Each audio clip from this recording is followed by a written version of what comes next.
దీక్ష news వివరాల్లోకి వెళితే రాష్ట్ర హైకోర్టు నూతన ప్రధాన న్యాయమూర్తిగా జస్టిస్ ధీరజ్ సింగ్ ఠాకూర్ ఈ రోజు ప్రమాణ స్వీకారం చేశారు.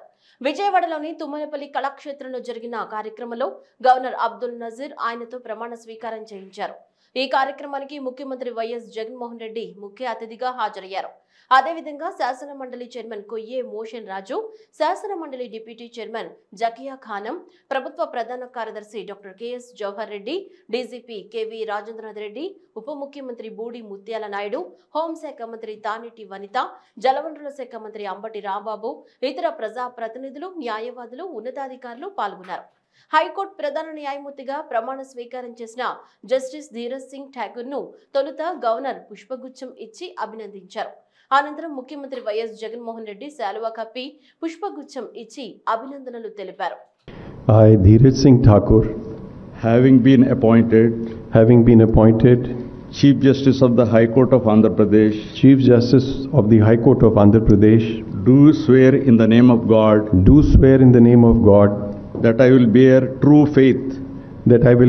true faith and allegiance to the Constitution of India as by law established, that I will uphold the sovereignty and integrity of India,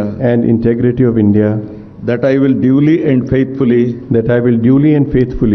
and to the best of my ability, knowledge and judgment perform the duties of my office without fear or favor, affection or ill will, and that I will uphold the Constitution and the laws. కాగా రాష్ట్ర high court నూతన ప్రధాన న్యాయమూర్తిగా ప్రమాణ స్వీకారం చేసిన justice Dheeraj Singh Thakur స్వరాష్ట్రం Jammu Kashmir, Bombay high court న్యాయమూర్తిగా పనిచేస్తూ పదోన్నతిపై రాష్ట్ర హైకోర్టుకు వచ్చారు. 1964 ఏప్రిల్ 25న జన్మించిన జస్టిస్ ధీరజ్ సింగ్ ఠాకూర్ సుప్రీంకోర్టు మాజీ ప్రధాన న్యాయమూర్తి జస్టిస్ టిఎస్ ఠాకూర్ సోదరుడు కావటం విశేషం. 1989 అక్టోబర్ 18న ఢిల్లీ జమ్మూ కాశ్మీర్ బార్ కౌన్సిల్లో న్యాయవాదిగా నమోదయ్యారు. 2011లో సీనియర్ న్యాయవాది హోదా పొందారు. 2013 మార్చి 8న జమ్మూ కాశ్మీర్ హైకోర్టు న్యాయమూర్తిగా, 2022 జూన్ 10 నుంచి బాంబే హైకోర్టులో ఆయన సేవలు అందించారు. విశాఖపట్నంలో వేలాది మంది పేదలకు ఇళ్ల పట్టాలు ఇచ్చామని చెప్తున్న రాష్ట్ర ప్రభుత్వం ఎంతమందికి ఇళ్లు నిర్మించి ఇచ్చారో శ్వేతపత్రం విడుదల చేయాలని బీజేపీ రాష్ట్ర అధ్యక్షురాలు దగ్గుబాటి పురంధేశ్వరి డిమాండ్ చేశారు. రాష్ట్రంలో 2100 ఇళ్లు మాత్రమే నిర్మించారని కేంద్ర ప్రభుత్వం పార్లమెంట్లోనే వెల్లడించిందన్నారు. ఈ నేపథ్యంలో శ్వేతపత్రం విడుదల చేయాలని కోరుతున్నామన్నారు. ఈ రోజు ఉదయం విశాఖపట్నం పార్లమెంటరీ నియోజకవర్గం బీజేపీ నాయకులతో కలిసి ఆమె సమీక్ష నిర్వహించారు. అనంతరం మీడియాతో మాట్లాడుతూ రాష్ట్రంలో ప్రజలు ఎదుర్కొంటున్న సమస్యలపై దశల వారీగా ఆందోళన చేపట్టనున్నట్లు తెలిపారు. వచ్చే ఎన్నికల్లో పొత్తుల విషయాన్ని కేంద్రంలోని పార్టీ అధిష్టానం నిర్ణయం తీసుకుంటుందన్నారు. రాష్ట్రంలో పార్టీని బలోపేతం చేయడంలో ప్రతి కార్యకర్త పాత్ర ఉంటుందని తెలిపారు. సాధారణంగా పేదవాడు తనకి ఒక స్థిరమైనటువంటి నివాసం ఉండాలి అని చెప్పి ఆకాంక్షిస్తూ ఉంటారు. భారతీయ జనతా పార్టీ కూడా పేదవాళ్ళందరికీ ఇళ్లు కల్పించాలనేటువంటి కార్యక్రమాన్ని, ప్రధాన మంత్రి ఆవాస్ యోజన అనేటువంటి కార్యక్రమాన్ని ముందు తీసుకురావడం జరిగింది. మరి ఈ ప్రాంతానికి వచ్చేటప్పటికి, అంటే ఉత్తరాంధ్ర జోన్ లో పర్యటిస్తున్నటువంటి సందర్భంలో ఈ ప్రాంతానికి వచ్చేటప్పటికి విశాఖపట్నానికి 157,865 ఇళ్లు, శ్రీకాకుళానికి 19,339 ఇళ్లు, బొబ్బిలికి 14,802 ఇళ్లు, విజయనగరానికి 25,619 ఇళ్లు, అదేవిధంగా అనకాపల్లికి 5,730 ఇళ్లు. ఇవి కాకుండా ఇంకా అనేక గ్రామాల్లో కూడా ఇళ్లను కేటాయించడం జరిగింది. ఇవాళ భారతీయ జనతా పార్టీ అధికారంలో ఉన్నటువంటి వైఎస్ఆర్ కాంగ్రెస్ ప్రభుత్వాన్ని ఇవాళ ఒక శ్వేత పత్రాన్ని పేదల కోసం, పేదల ముందు ఉంచమని చెప్పి డిమాండ్ చేస్తుంది.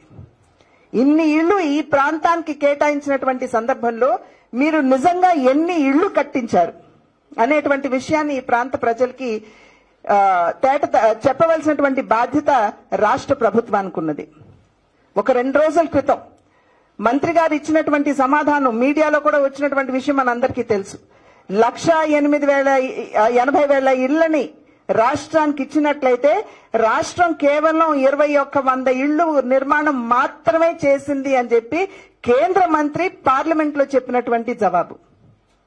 అంటే కేంద్రం ఈ ప్రాంతంలో ఉన్నటువంటి పేదలకి మేలు చేయాలి అనేటువంటి భావనతోటి ఇళ్లు కేటాయిస్తే ఆ ఇళ్లు ఏ రకంగా దారి మళ్లించారో ఇవాళ ప్రజలకి తెలియజేయాలి. వరద నీరు వృధాగా సముద్రం పాలు కాకుండా జలాశయాలను నింపాలన్న ఆశయంతో ప్రభుత్వం పనిచేస్తోందని రాష్ట్ర జలవనరుల శాఖ మంత్రి అంబటి రాంబాబు అన్నారు. గురువారం ఆయన మీడియాతో మాట్లాడుతూ రాయలసీమను సస్యశ్యామలం చేయాలన్న సంకల్పంతో ముదినేడు, నెటిగట్టుపల్లి, ఆవులపల్లి తదితర రిజర్వాయర్ల అభివృద్ధికి శ్రీకారం చుట్టామన్నారు. గత ప్రభుత్వం 3,48,000 ఎకరాల స్థిరీకరణ, కొత్త ఆయకట్టుకు సాగునీరు అందిస్తే తమ ప్రభుత్వం ఇప్పటికే 5 లక్షల ఎకరాలకు సాగునీరు అందించినట్లు తెలిపారు. ఇరిగేషన్, వ్యవసాయంపై ప్రతిపక్ష నాయకులకు మాట్లాడే నైతిక హక్కు లేదని మంత్రి వ్యాఖ్యానించారు. జగన్మోహన్ రెడ్డి గారు పాదం మోపిన దగ్గర నుంచి వర్షాలకు కరువు లేకోకుండా ప్రాజెక్టులన్నీ నిండి కలకలలాడి పొంగి పొరలి ప్రవహిస్తున్నాయి. ఈ సంవత్సరం కూడా ఈ 4-5 రోజుల్లో ఈ ఉపన్యాసాలు మొదలెట్టిన దగ్గర నుంచి మనం చూస్తున్నాం. కరువు వాతావరణమే లేదు, బ్రహ్మాండమైన వర్షాలు పడుతున్నాయి, జలాశయాలు నిండుతున్నాయి, ఆల్మట్టి నిండే అవకాశం ఉంది. త్వరలో పులిచింతలకేమో వాగులు పొంగి వస్తున్నాయి. మూసీ నది నుంచి పులిచింతల 17 టీఎంసీ నుంచి మళ్ళీ పెరుగుతూ ఉన్నది. పట్టిసీమను ప్రారంభించినటువంటి 2-3 రోజులకే పట్టిసీమను క్లోజ్ చేయాల్సిన పరిస్థితి ఏర్పడింది. వర్షాలు చక్కగా పడుతున్నాయి, పంటలు బాగా పండేటటువంటి అవకాశం ఉంది. ఒక రాయలసీమే కాదు, ఉత్తరాంధ్రనే కాదు, సముద్రంలో కలిసిపోతున్నటువంటి వేల క్యూసిక్లు, లక్షల క్యూసిక్లు టీఎంసీలు వాటర్ని తీసుకొచ్చి భూమార్గం పట్టించాలని, కాలువల ద్వారా ప్రవహింపచేయాలని జలయజ్ఞాన్ని ప్రారంభించినటువంటి మహానుభావుడు డాక్టర్ వైఎస్ రాజశేఖర రెడ్డి. ఆయన తరువాత మళ్ళా అదృష్టవశాత్తు జగన్మోహన్ రెడ్డి గారు ముఖ్యమంత్రి ఆ ప్రాజెక్టులందరినీ కదిలించి ముందుకు తీసుకువెళ్తుంటే మీరు డబ్బులు ఖర్చు పెట్టలేదు, మేము ఖర్చు పెట్టాము, మేము తినేసాము అని చెప్పేటటువంటి మాటలు చెప్పి నమ్మించేటటువంటి ప్రయత్నం చేస్తున్నారు. ఇది దుర్మార్గమైనటువంటి ఆలోచన. ఎన్ని పత్రికలు ఎన్ని రాసినా వాస్తవాలను గ్రహించగలిగినటువంటి పరిస్థితి ప్రజలకు ఉంటుందని ఈ సందర్భంగా నేను తెలియజేస్తూ, అమ్మఒడి కార్యక్రమానికి స్కూల్ పిల్లల్ని తరలించడంపై దాఖలైన కోర్టు ధిక్కార పిటిషన్ను ఏపీ హైకోర్టు అనుమతించింది. విద్యాశాఖ ప్రిన్సిపల్ సెక్రటరీ ప్రవీణ్ ప్రకాష్, హోంశాఖ ప్రిన్సిపల్ సెక్రటరీలకు హైకోర్టు నోటీసులు జారీ చేసింది. ప్రమాణ స్వీకారం చేసిన వెంటనే మొదటి కేసుగా ప్రధాన న్యాయమూర్తి జస్టిస్ ఠాకూర్ ధర్మాసనం విచారించింది. ధర్మాసనం ముందు న్యాయవాది జడ శ్రావణ్ కుమార్ వాదనలు వినిపించారు. ముఖ్యమంత్రి జగన్ పాల్గొన్న సభకు పిల్లల్ని తరలించడం చట్ట విరుద్ధమని ధర్మాసనానికి తెలిపారు. గతంలో హైకోర్టు ఇచ్చిన ఉత్తర్వులకు విరుద్ధమని శ్రావణ్ కుమార్ వాదించారు. ఏపీ జీవనాడి పోలవరం ప్రాజెక్టును సీఎం జగన్మోహన్ రెడ్డి అహంకారంతో నాశనం చేశారని టీడీపీ అధినేత చంద్రబాబు మండిపడ్డారు. అమరావతిలోని టీడీపీ ఆఫీసులో పోలవరం ప్రాజెక్టుపై ప్రభుత్వ తీరుపై పవర్ పాయింట్ ప్రజెంటేషన్ ఇచ్చారు. ప్రభుత్వం తీరు వల్ల ప్రాజెక్టు పడకేసిందన్నారు. పోలవరం పునరావాసానికి టీడీపీ హయాంలో 4,114 కోట్లు ఖర్చు పెట్టినట్లు తెలిపారు. వైసీపీ హయాంలో నిర్వాసితుల కోసం కేవలం 1,890 కోట్లే ఖర్చు చేశారని చంద్రబాబు పేర్కొన్నారు. పోలవరం నిర్వాసితులకు ఎకరానికి 19 లక్షలు ఇస్తామని ఇచ్చిన హామీని తుంగలో తొక్కారన్నారు. పరిహారం ఇవ్వకపోగా లబ్ధిదారుల జాబితా మార్చి అవకతవకలకు పాల్పడ్డారని మండిపడ్డారు. డబ్బులు వస్తున్నాయి, బ్రహ్మాండమైన రోడ్లు వస్తున్నాయి, అన్ని విధాల లాస్ట్ మైల్ రీచ్ వచ్చే పరిస్థితి వచ్చింది. అది ఆ రోజు చేసింది. ఆ స్ఫూర్తితోనే నేను నదుల అనుసంధానానికి శ్రీకారం చుట్టాలని చెప్పి అడిగాను. ఆ తర్వాత కేంద్రంలో జరగలేదు కాబట్టి రాష్ట్రంలో నదుల అనుసంధానం జరగాలని ప్రగాఢ ఆకాంక్షతో పోలవరం కోసం నేను కృషి చేశాను. ఈరోజు ఒక విధంగా చెప్పాలంటే బాధ, ఆవేదన కూడా ఉన్నాయి. ప్రజలకి ఈ పోలవరం ప్రాజెక్టు పూర్తయి ఉంటే తెలుగు తల్లి ఆనందపడేది. ఎందుకో కూడా నేను విషయాలు చెప్తాను. అలాంటి ప్రాజెక్ట్ని చేతుల దుర్మార్గులు సర్వనాశనం చేసే పరిస్థితి వచ్చారు. అహంకారంతో నాశనం చేసే పరిస్థితికి వచ్చారు. ఆ విషయం ఇది చిన్న విషయం కాదు. దేశంలో భవిష్యత్తులో ఇంత ప్రాజెక్టుగా రాదు.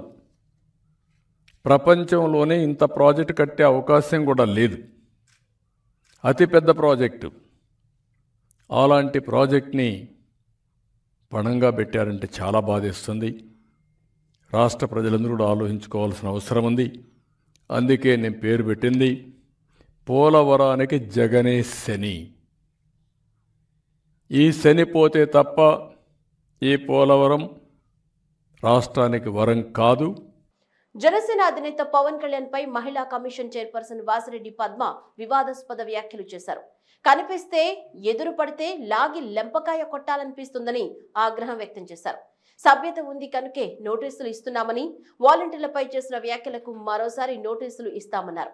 10 రోజుల్లో సమాధానం ఇవ్వాలని 2 వారాల కిందట నోటీసులు జారీ చేశారని పవన్ కళ్యాణ్ స్పందించలేదన్నారు. ఈ సందర్భంగా ఏర్పాటు చేసిన ప్రెస్ మీట్ లో పవన్ పై వివాదాస్పద వ్యాఖ్యలు చేశారు. పవన్ కళ్యాణ్ దత్తపుత్రుడే కాదు విషపుత్రుడు అంటూ మండిపడ్డారు. మహిళల అదృశ్యంపై రాజ్యసభలో కేంద్ర హోంశాఖ సహాయ మంత్రి ప్రకటన చేశారు. దానిపై పవన్ కామెంట్స్ చేశారు. మహిళల అదృశ్యంలో దేశంలో ఏపీ 11వ స్థానంలో ఉందన్న విషయాన్ని పవన్ కళ్యాణ్ ఎందుకు ప్రస్తావించడం లేదని ప్రశ్నించారు. ఏపీలో మహిళల అదృశ్యంపైనే పవన్ ఎందుకు ఎక్కువ ఆందోళన చెందుతున్నారని ప్రశ్నించారు. కేంద్ర హోంశాఖ సహాయ మంత్రి తెలుగు రాష్ట్రాల్లో మహిళల అదృశ్యం గురించి ఒక ప్రకటన చేశారని, దాని మీద అనేక రకాల వక్రీకరణలతోటి పవన్ కళ్యాణ్ గారు మరొకసారి మాట్లాడడం అనేటటువంటిది నిన్న జరిగినటువంటి పరిణామాలు.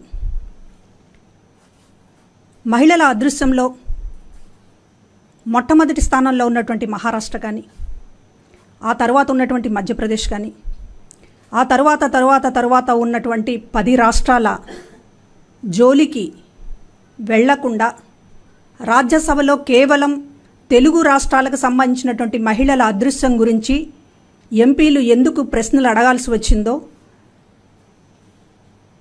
ఒక భారీ స్థాయిలో మహిళల అదృశ్యం జరుగుతున్నటువంటి రాష్ట్రాల గురించి ఏ ఎంపీలు ఎందుకు అడగలేదో, కేవలం తెలుగు రాష్ట్రాల్లో ఉన్నటువంటి మహిళల అదృశ్యానికి సంబంధించినటువంటిది రాజ్యసభ ఎందుకు ఆందోళన పడిందో, దీని వెనుక ఉద్దేశాలు ఏమిటో ప్రజలు గమనిస్తూనే ఉన్నారు. ఈ ప్రకటన వెనుక అనేక వాస్తవాలని పవన్ కళ్యాణ్ గారు దాయటం చాలా విచారకరం. మహిళల అదృశ్యంలో భారతదేశంలో ఆంధ్రప్రదేశ్ 11వ స్థానంలో ఉన్నది అనేటువంటి విషయాన్ని పవన్ కళ్యాణ్ గారు కావాలని ఎందుకు విస్మరిస్తున్నారు? మన పక్కనున్నటువంటి తెలంగాణ రాష్ట్రం 6వ స్థానంలో ఉంది, మనకంటే ఎక్కువ అదృశ్యపు కేసులు జరుగుతున్నాయి అనేటటువంటిది తెలిసి కూడా ఎందుకు ఆంధ్రప్రదేశ్ గురించే ఆందోళన వ్యక్తం చేస్తున్నారు? ఇన్ని రాష్ట్రాలకు సంబంధించినటువంటి విషయాలని రాజ్యసభ మాట్లాడలేదంటే దాని వెనుక ఉన్నటువంటి ఉద్దేశం ఏమిటి? ఉద్దేశపూర్వకంగా ఏపీ రాష్ట్రాన్ని పదే రాజ్యసభలో కానీ అనేక వేదికల మీద కానీ ఒక దోషిగా, ఒక అరాచక పరిస్థితి ఉన్నట్టుగా చూపించేటటువంటి తాపత్రయం ఎందుకు పడుతున్నారు? ఆంధ్రప్రదేశ్లో బీసీ సామాజిక వర్గాలకు రాజకీయంగా, సామాజికంగా ప్రాధాన్యం ఇచ్చిన ఘనత సీఎం వైఎస్ జగన్మోహన్ రెడ్డికి దక్కుతుందని వైఎస్ఆర్సీపీ రాజ్యసభ సభ్యులు తెలిపారు. వాస్తవాలను వక్రీకరించి అవాస్తవాలను ప్రచారం చేయడంతో టీడీపీ నాయకుడు నారా లోకేష్ తండ్రిని మించిపోతున్నారని వారు ఎద్దేవా చేశారు. ప్రకాశం జిల్లా ఒంగోలులో నారా లోకేష్ జయహో బీసీ సదస్సు పెట్టి ప్రజల్ని మభ్యపెట్టే ప్రయత్నాలు చేశారని వైఎస్ఆర్సీపీ ఎంపీలు దుయ్యబట్టారు. ఈ సందర్భంగా దేశ రాజధాని ఢిల్లీలో రాజ్యసభ సభ్యులు ఎంపీ మోపిదేవి వెంకటరమణారావు, పిల్లి సుభాష్, వీదా మస్తాన్రావు, సత్యవతి, బి చంద్రశేఖర్లు కలిసి శుక్రవారం మీడియా సమావేశం ఏర్పాటు చేశారు. వైఎస్ఆర్సీపీని లక్ష్యంగా చేసుకుని అవాస్తవాలను ప్రచారం చేస్తున్న నారా లోకేష్, టీడీపీ నాయకుల వ్యాఖ్యలను ఎంపీలు ఖండించారు.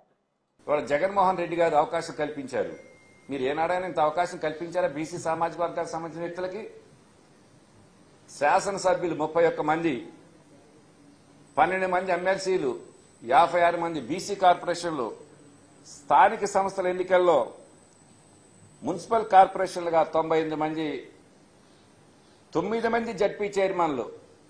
మీరు ఎక్కడైనా రిజర్వేషన్ వస్తే బీసీకి ఇవ్వటం, లేదంటే ఎస్సీ రిజర్వేషన్ వస్తేనే ఎస్సీకి ఇవ్వటం. కానీ ఓసీ కేటగిరీలో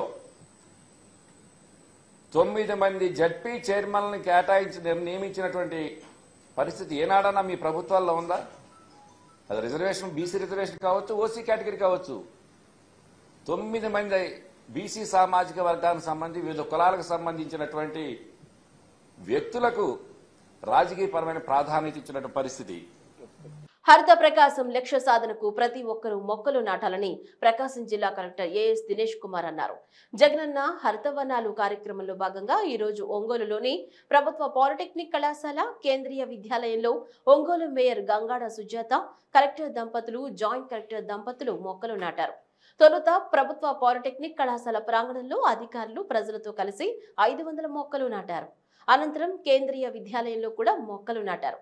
ఈ సందర్భంగా కలెక్టర్ దినేష్ కుమార్ మాట్లాడుతూ హరిత ప్రకాశంలో భాగంగా జిల్లా వ్యాప్తంగా విస్తృతంగా మొక్కలు నాటే కార్యక్రమాన్ని చేపట్టామన్నారు. ఇందులో భాగంగా ఈ రోజు జిల్లాలో 2100 మొక్కలు నాటుతున్నామన్నారు. ఒంగోలు నగరపాలక సంస్థ మేయర్ గంగాడ సుజాత మాట్లాడుతూ ప్రతి ఇంటికి 2 మొక్కలు నాటే విధంగా చర్యలు తీసుకుంటున్నామన్నారు.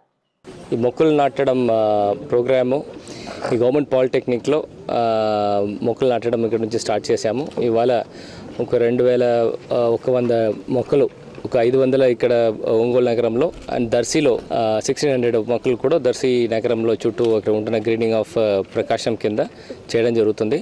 ఇక్కడ గ్రీనింగ్ ఆఫ్ ఒంగోల్ ఈ కార్యక్రమం కింద దాదాపుగా 1 లక్ష మొక్కలు గౌరవ మేయర్ గారు ఆధ్వర్యంలో జరగడం జరుగుతుంది.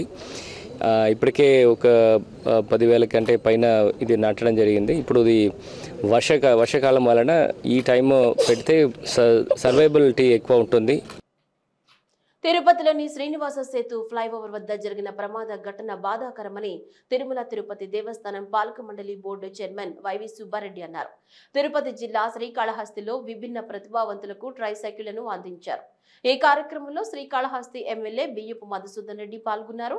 అనంతరం వైవి సుబ్బారెడ్డి మీడియాతో మాట్లాడుతూ గురువారం శ్రీనివాస సేతు ఫ్లైఓవర్ పై జరిగిన ప్రమాదంలో 2 కార్మికులు మృతి చెందిన విషయం బాధ కలిగించిందని, వారి కుటుంబాలను అన్ని విధాలుగా ఆదుకుంటామని హామీ ఇచ్చారు. ప్రత్యేకంగా వికలాంగుల కోసం ఒక శిబిరం నిర్వహించడం జరిగింది. ఈ శిబిరం యొక్క ప్రాముఖ్యత ఈ చుట్టుపక్కల గ్రామాలని కాదు, ఈ జిల్లాలో ఉండే ఎక్కడెక్కడైతే వికలాంగులు ఉన్నారో, కాళ్ళు లేక, చేతులు లేక, మాట్లాడే ఇది లేక, వినపడక, వాళ్ళ పనులు వాళ్ళు చేసుకోవటానికి వికలాంగులకు ఎటువంటి ఇబ్బందులు ఉన్నాయో అవన్నీ క్యాంప్స్ కండక్ట్ చేసి ఆ క్యాంప్స్ ద్వారా తెలుసుకొని, ఆ క్యాంప్స్ ద్వారా ఎవరికైతే వెనికిడి సమస్య ఉందా, వెనికిడి మిషన్, కాలు లేక ఇబ్బంది పడుతున్నారా, ఆర్టిఫిషియల్ లింబ్, చెయ్యి లేక ఇబ్బంది పడుతున్నారా, ఆర్టిఫిషియల్ చెయ్యి, అదేవిధంగా నడవటానికి ఇబ్బంది పడుతుంటే ట్రైసైకిల్స్, అదేవిధంగా మరీ ముసలి వాళ్ళయి ట్రైసైకిల్ కూడా ఆపరేట్ చేయకుండా ఉంటే వీల్ చైర్స్, ఈ విధంగా ఇచ్చేదానికి ఈ కార్యక్రమం, ఈ శిబిరం నిర్వహించడం జరుగుతుంది. వచ్చే ఎన్నికల్లో తెలుగుదేశం పార్టీ అధికారంలోకి రావటం ఖాయమని చిత్తూరు జిల్లా శ్రీకాళహస్తి టీడీపీ ఇన్ఛార్జ్ బొజ్జల సుధీర్ రెడ్డి అన్నారు. శ్రీకాళహస్తిలో నిర్వహించిన మిషన్ రాయలసీమ కార్యక్రమంలో ఆయన పాల్గొన్నారు. ఈ సందర్భంగా మాట్లాడుతూ టీడీపీ హయాంలో గతంలో ఎన్నో అభివృద్ధి కార్యక్రమాలు జరిగాయని, అదే విషయాన్ని ప్రజలకు వివరిస్తూ మిషన్ రాయలసీమ కార్యక్రమాన్ని కొనసాగిస్తున్నట్లు చెప్పారు. అంబానీ లాంటి కూడా భయపించి ఇంటికి తీసుకొచ్చి భోజనం పెట్టి లెక్కడిగితే మేము వీరని చెప్పి పారిపోయిన మనసత్వం ఉన్న వ్యక్తి ఈ రోజు జగన్మోహన్ రెడ్డి అని చెప్పి ఆలోచిస్తున్నాం. అదే అంబానీకి ఇంటికి తీసుకొచ్చి భోజనం పెట్టి మరి ఫ్యాక్టరీకి ల్యాండ్ ఇచ్చి అన్ని చేస్తామన్న వ్యక్తి నారా చంద్రబాబు గారు.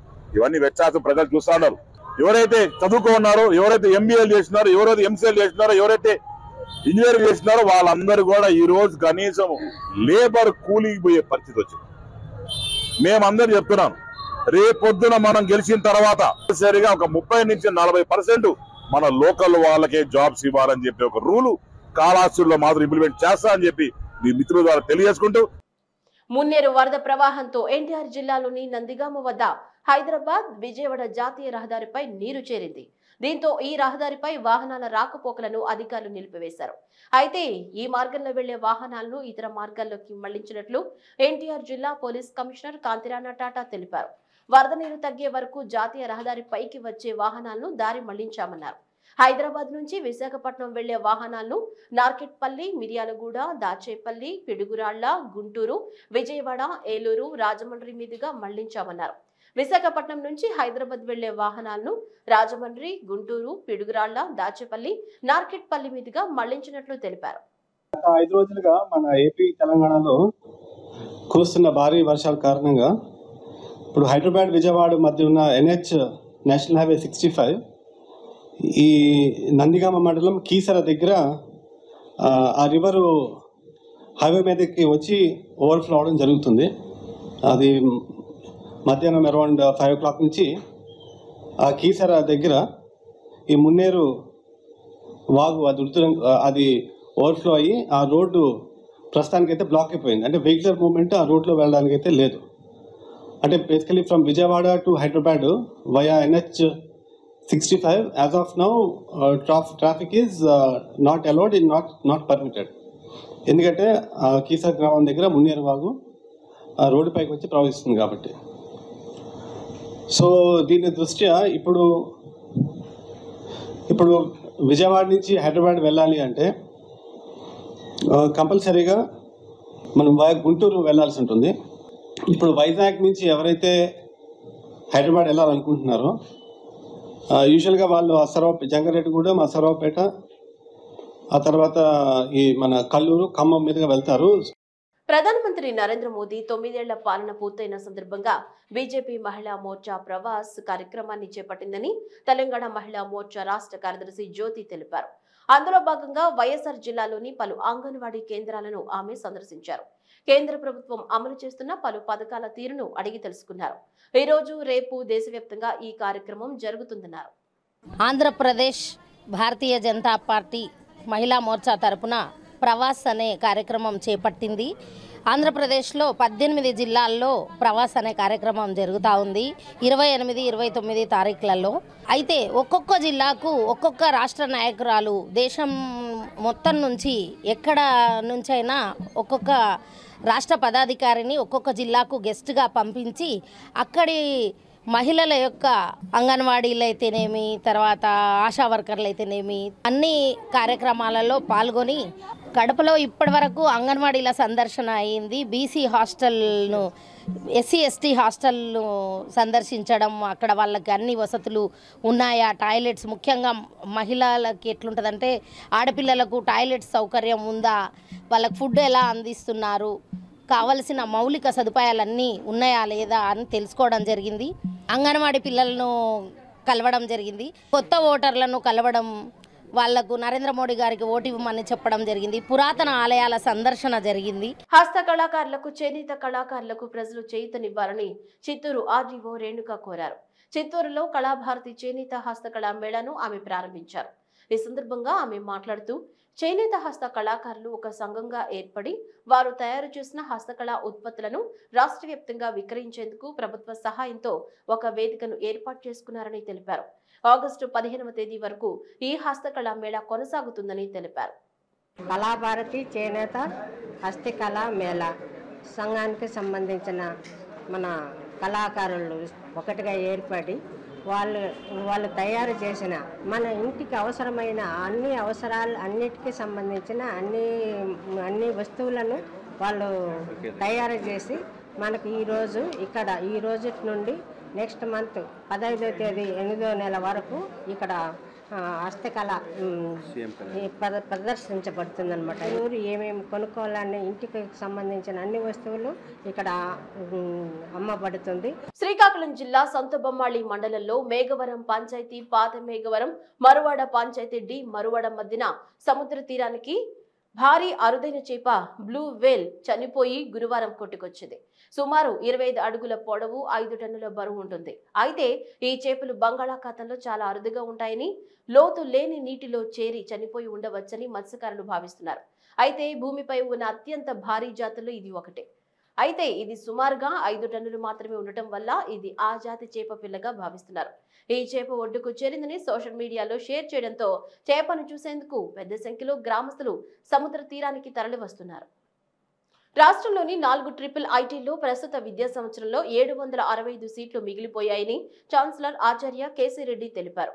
గురువారం నూజివీడులోని ట్రిపుల్ ఐటీలో నిర్వహించిన పాత్రికేయ సమావేశంలో ఆయన మాట్లాడుతూ రాష్ట్రంలోని 4 ట్రిపుల్ ఐటీల్లో 765 సీట్లు మిగిలిపోయాయని, Nuzvid, Ongole, Srikakulam, RK valley triple ఐటీలో భారీగా ఖాళీలు ఉన్నాయని తెలిపారు. ఈ రోజు నుంచి RGUKT వెబ్సైట్లో 2వ దశ కౌన్సిలింగ్ రిజిస్ట్రేషన్ నమోదు ప్రక్రియ నిర్వహిస్తున్నట్లు తెలిపారు. ట్రిపుల్ ఐటీల క్యాంపస్ మార్పులు నూతన ప్రవేశాలకు ఆన్లైన్లో దరఖాస్తు చేసుకోవాలని విద్యార్థులకు సూచించారు. Rajiv Gandhi university triple IT 2023-24 సంవత్సరానికి ప్రవేశాల్లో మొదటి విడత కౌన్సిలింగ్ సర్టిఫికెట్ వెరిఫికేషన్ పూర్తయిన తర్వాత 764 సీట్లు అన్ని క్యాంపస్లో 4 క్యాంపస్లో అన్ని కేటగిరీస్ స్పెషల్ కేటగిరీతో కలిపి 764 సీట్లు ఖాళీగా ఉన్నాయి. వీటి భర్తీ కోసం